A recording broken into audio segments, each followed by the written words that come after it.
ہر دور میں مسلمانوں کی آزمائشیں بدلتی رہتی ہیں، لیکن کچھ فتنے ایسے ہوتے ہیں کہ جن کی تباہ کاری ہمیشہ ایک جیسی رہتی ہے۔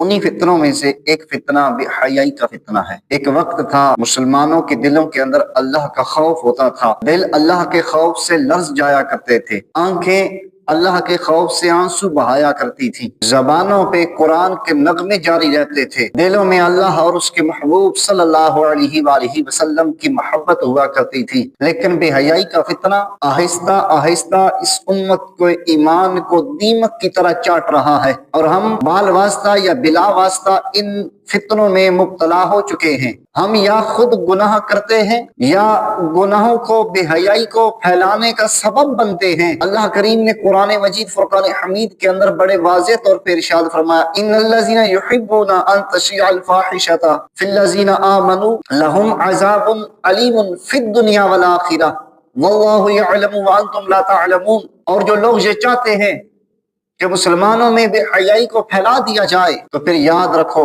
لہم عذاب علیم، اللہ نے ان کے لیے دردناک عذاب تیار کر رکھا ہے، فی الدنیا والآخرہ، دنیا میں بھی اور آخرت میں بھی، واللہ یعلم وانتم لا تعلمون، اور جو کچھ اللہ جانتا ہے وہ تم نہیں جانتے۔ اگر ہم خود گناہوں میں ملوث ہیں، بے حیائی میں ملوث ہیں، یا بے حیائی پھیلانے کا سبب بن رہے ہیں یا بے حیائی پھیلا رہے ہیں، دونوں صورتوں میں ہمیں اللہ کے خوف سے ڈر جانا چاہیے۔ زندگی سے زیادہ موت انسان کے نزدیک ہے، دنیا میں بھی ذلت اور رسوائی بے حیا بندے کا مقدر بن کے رہتی ہے، اور قبر و حشر میں جو اس گناہ کا وبال ہمارے اوپر آئے گا وہ ایک الگ بات ہے۔ اللہ فرماتا ہے کہ واللہ یعلم وانتم لا تعلمون، جو کچھ میں رب جانتا ہوں وہ تم بندے نہیں جانتے۔ ہم انسان صرف سامنے نظر آنے والی چیز سے ڈرتے ہیں، لیکن قبر اور آخرت کا عذاب چونکہ پوشیدہ رکھا گیا، نگاہوں سے اوجھل رکھا گیا، تو ہمارے دلوں میں اس کا اس لحاظ سے خوف نہیں جس لحاظ سے ہونا چاہیے تھا۔ ہم قبر کو بھول گئے، موت کو بھول گئے، آخرت کو بھول گئے،